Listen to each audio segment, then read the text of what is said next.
Hello दोस्तों, defence wave में आपका स्वागत है। जब भी आप गरीबी शब्द सुनते होंगे तो मन में उन लोगों की तस्वीर बन जाती होगी जिनके पास अपने बच्चों का भी पेट भरने के लिए कुछ नहीं। इनका जीवन स्तर इतना खराब होता है कि ये लोग दूसरों का फेंका हुआ खाना खाने के लिए मजबूर होते हैं। ये अपने बच्चों को पढ़ा नहीं सकते, इनके पास रहने के लिए घर नहीं होता, पहनने के लिए कपड़े नहीं होते, खाने के लिए अन्न नहीं होता। गरीबों के बच्चे अक्सर सड़कों पर भीख मांगते हुए या कूड़े कचड़े उठाते हुए या मजदूरी करते हुए देखे जा सकते हैं। आप देखेंगे तो बहुत से ऐसे लोग मिल जाएंगे जो सड़कों के किनारे, नालों के किनारे, बस स्टैंड, रेलवे स्टेशनों के आसपास गुजारा करते हैं। यदि कहें तो इनकी जिंदगी जानवर से भी बदतर होती है। यदि कुछ ऐसा हो जाए कि ये लोग भी मर्यादित जिंदगी जीने लगें, इनके पास अपना घर हो या अपने बच्चों को पौष्टिक भोजन देने लगें, उन्हें स्कूल भेजने लगें, अर्थात समाज की मुख्य धारा से जुड़ जाएं, तो उसे चमत्कार ही ऐसा ही चमत्कार किया है दुनिया के सबसे अधिक जनसंख्या वाला देश चीन ने। गरीबी दूर करने के लिए चीन ने 1970 से सुधार लाना शुरू कर दिया था,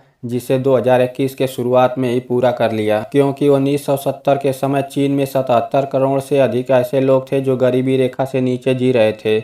लेकिन चीन ने इनके जीवन स्तर को सुधारने के लिए लगातार प्रयास किया एवं उसे पूरा भी कर लिया। और अब चीन में एक भी गरीब व्यक्ति नहीं है। चीनी राष्ट्रपति ने इसे गरीबी के खिलाफ लड़ाई में पूरी तरह से जीत बताया और कहा कि यह देश के द्वारा किया गया एक चमत्कार है जो इतिहास के पन्नों पर स्वर्ण अक्षरों में लिखा जाएगा। यह इसलिए भी चमत्कार है क्योंकि चीन में दुनिया की सबसे अधिक जनसंख्या रहती है, लगभग 140 करोड़, और दुनिया के सबसे अधिक गरीब भी चीन में ही थे। गरीबी को पूरी तरह से खत्म करने के लिए संयुक्त राष्ट्र ने 2030 तक की समय सीमा तय किया था, लेकिन चीन ने 10 वर्ष पहले इसे पूरा कर दिखाया। यदि पिछले 8 वर्षों का आंकड़ा देखा जाए तो चीन में 9 करोड़ 899 लाख लोग गरीबी रेखा से नीचे जीवन व्यतीत कर रहे थे। ये लोग 1,88,000 गरीब गांव और 832 भौगोलिक क्षेत्रों में बटे हुए थे। अब ये जो 832 भौगोलिक क्षेत्र थे, इन्हें मुख्य रूप से गरीबी के लिए ही चिन्हित किया गया था। अब सबसे बड़ा सवाल यह है कि चीन ने इतनी बड़ी आबादी को गरीबी से बाहर निकाल कैसे लिया। विश्व बैंक के आंकड़ों के अनुसार पिछले 40 वर्षों में जितने लोग गरीबी रेखा से बाहर निकले हैं, उनमें 70% से अधिक केवल चीनी नागरिक। पिछले 8 वर्षों में ही चीन ने अपने यहाँ के गरीब लोगों की शिक्षा पर 1.6 ट्रिलियन युआन खर्च किया है, जो डॉलर में लगभग 246 बिलियन के बराबर है। 2012 में जब शी जिनपिंग चीन के राष्ट्रपति बने,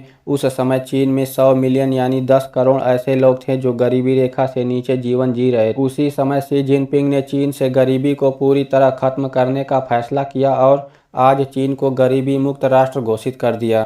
उसके बाद उन्होंने कहा कि गरीबी दूर करना कोई फिनिश लाइन नहीं है, बल्कि यह नए जीवन और नए प्रयास का शुरुआती बिंदु है। उन्होंने आगे कहा कि जब से चीन में कम्युनिस्ट पार्टी की स्थापना हुई है, तब से यह लोगों के जीवन स्तर में सुधार करने का प्रयास कर रही है, तथा जब से चीन के राष्ट्रपति शी जिनपिंग बने हैं यानी 2012 से, तब से वो हर साल 1 करोड़ लोगों को गरीबी रेखा से बाहर ला रहे हैं। और केवल 2012 के बाद ही 7 करोड़ 90 लाख ऐसे घर थे जो पूरी तरह टूटे हुए थे, तथा इन घरों में 25 करोड़ 68 लाख व्यक्ति रहते थे। शी जिनपिंग ने इनके बेहतर जीवन यापन के लिए टूटकर खंडहर बन चुके घरों को फिर से नया बना कर दिया। उन्होंने 9 करोड़ 60 लाख लोगों को गरीबी क्षेत्रों से हटाकर अच्छी जगहों पर बसाया भी। यदि शिक्षा की बात की जाए तो दुनिया में गरीबों की शिक्षा पर जितना भी पैसा खर्च किया जाता है, उसका 70% भाग केवल चीन ने खर्च किया है। यदि ये वीडियो आपको इंटरेस्टिंग लगी हो तो वीडियो के नीचे आ रहे सब्सक्राइब बटन को क्लिक करके डिफेंस वेव चैनल को सब्सक्राइब कर लीजिए।